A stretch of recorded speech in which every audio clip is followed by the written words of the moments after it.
Alright, let's get into a retro pay-per-view review. Today we are looking at In Your House 6, Rage in the Cage. We're getting to it a little bit early. You know, the 25th anniversary of the show is next year.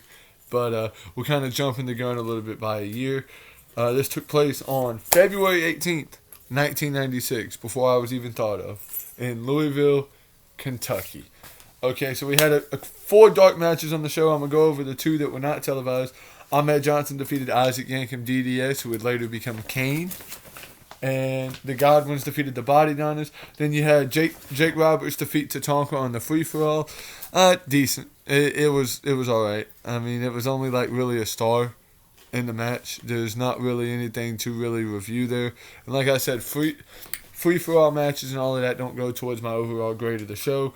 Undertaker defeated the Intercontinental Champion Goldust by countout, so he did not win the championship because Goldust intentionally got himself counted out.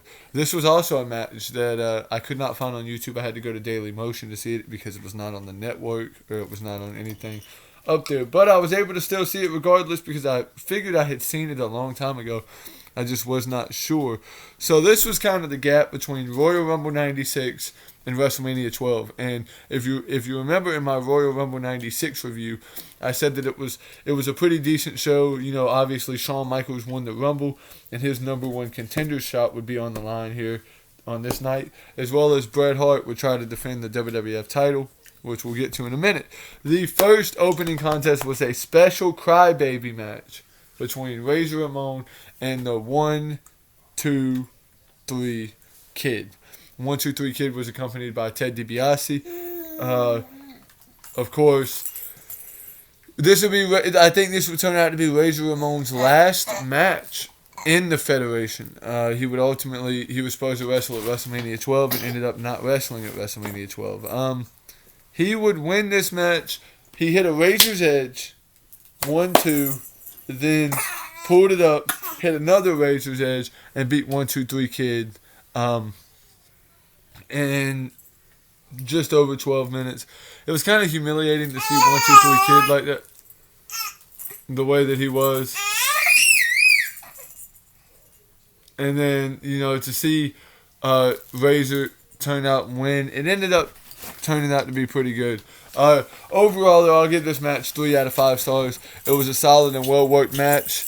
Somewhat unremarkable. It certainly worked as a blow-off as Razor got his revenge, and the Kid was utterly humiliated. You had a free-for-all reaction where it showed Sonny interviewing Jake the Snake, and Jake the Snake kind of had his snake come out, not like that, but his actual snake Damien, not y'all get what I mean. But all right.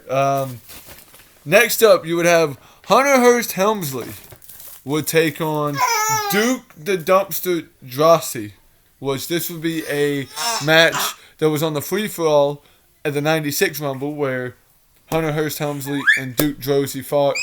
The winner got the number 30 spot, loser got the number 1 spot. Hunter Hearst Helmsley would get DQ'd and would get the number 1 spot and would end up lasting for quite a while before he would ultimately get tossed out. Hunter was going through a random thing of bringing like women to the ring with him, and one time he would bring Sable at WrestleMania 12. This girl's name was Elizabeth Hilden, I guess, from what I gathered. That was kind of her name in there. There's not really anything to say about this match. I'll probably give it like maybe two stars. It was definitely not as good as the opener, but Duke was the instigator of his own demise here. He brought the Ben into the ring and it ended up proving his undoing. The finish of the match would seem to suggest some sort of hardcore match as the blow-off, but it never happened. I'm not sure how much longer Duke was with the company after this. He had a decent enough look that he probably could have got repackaged in the Attitude Era, but he was pretty sloppy as a worker. Hunter held this one together, but there wasn't much heat from the crowd, which is why they probably moved him on to Mero. So obviously the finish, Duke hit the trash compactor, which is essentially a whirl power slam, but neglects to make the cover. He wanted to hit Hunter with the bend, and the ref wasn't having none of it. which caused Hunter to clobber Duke with the lid to pick up the desperation pinfall win. So Hunter was kind of on the ropes here. Then they had a WWF store advertisement. They had a sick Undertaker jacket where they showed that it was on sale back then. It looked like a nice ass jacket though, from back then. Todd Pettengill comes back and interviews Yokozuna. Oh, excuse me. Never mind. It's Doc Hendricks. I'm sorry. Yoko cut a good fired up promo. Although it pretty much killed the idea that he was supposed to be Japanese, Yoko said that the Bulldog is in the wrong place at the wrong time and that he is going to burn Camp Cornette to the ground. So they would have a match here that I would give only a star. Yoko would win by DQ. Basically what happened was Yoko was hitting a Samoan drop, which got a good pop. He went to go hit a belly-to-belly. Yoko again looked to go for a bonsai, and Cornette came in and hit him with the tennis racket. So DQ there. I didn't hate it or anything, but it was not especially a good match either. The cheap finish kind of left a sour taste in my mouth, wanting more. But I know, of course, WrestleMania 12. I think these two guys were going to have a tag match at WrestleMania 12, if I'm not mistaken. I think it was Owen and Bulldog against Yoko and Vader, if I'm not mistaken. I believe that was the tag match that happened. I could be wrong in that statement. You hear Bentley back there in the background. If you're wondering what that is, that's Bentley. Next match. The best match of the night to me. You've got the Heartbreak Kid Shawn Michaels taking on Owen Hart with Jim Cornette. This was for the WrestleMania 12 title shot. Evidently, the story here was that Owen had put Shawn on the injured list with his dreaded insecurity, but Shawn had rebounded and managed to win the Rumble. And then Owen goaded Shawn into putting his title shot on the line, and this was the blow-off to their issue. It was not believable to me that Owen was going to actually, come in and be the guy that was going to take his WrestleMania 12 title shot. It just wasn't going to happen. Anyway, in this match, Shawn Michaels won. I don't know if these two guys could actually put on a bad match with the two workers that's in the ring, Owen Hart, who I always thought was a better worker than his brother, and Shawn Michaels. See, like I said, the match was lacking in heat. Dudes of fans not really believing Shawn was going to lose the title shot. I think Shawn he brought a young fan in the ring to dance with him after the moment. That was a nice kind of thing to see. Next up, you have Roddy Piper come in after a WrestleMania 12 advertisement. He said that Shawn Michaels is the number one contender, and then he addressed Yoko, saying he doesn't feel sorry for him. He was dumb to let himself get ganged up. He says he wants to book Yoko versus Vader at WrestleMania, which they would end up doing a 6-man tag match, which would be Yoko, Jake, and Ahmed against Vader, Owen, and Bulldog at Mania 12 instead. Now we get to the main event. The steel cage match for the WWF Championship. You've got Bret the Hitman Hart taking on Diesel. These guys put on an absolute banger at Survivor Series 1995. And this match, really, Bret Hart won after an assistance from The Undertaker. To me, this match, to me, is nowhere on the level of the Survivor Series match. It wasn't really all that good to be honest. Match kind of drug on at times.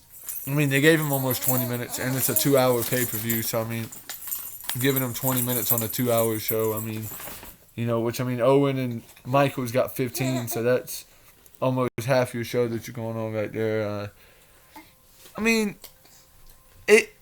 It was good in the sense that it set up Bret Hart versus Shawn Michaels, and it set up Diesel versus The Undertaker.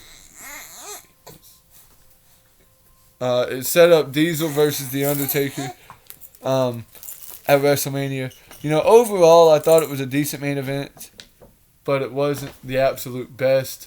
In a way, it was kind of the drizzling shit, but it was what it was. It did its job. It gave Diesel heat. It did what it was supposed to do. And my final thoughts on this show. If I had to give it an overall grade, I think I'd give it maybe I want to say a 5 out of 10 to me.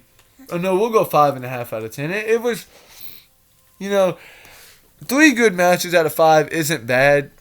I'd call the show a success, and it was very easy to watch, while also making Michaels look like a genuine top contender. So we'll go 6. The big problem with WrestleMania 12, though, is that the WWF concentrated so much on making Michaels look like a strong champ, or a strong challenger, they forgot to make Bret look like a strong champ. Obviously, this show was pretty good. And next episode we're going to be talking about is going to be In Your House 13, which is going to be, I don't know if y'all can see that. I'm trying to do a clearer picture of it. It's going to be In Your House 13, The Final 4, which is going to feature Bret Hart, Vader, Stone Cold, and The Undertaker. So that ought to be a good show there. But yeah, that's going to be the next show that we review on the channel. Hope you guys enjoyed. As always, love you guys.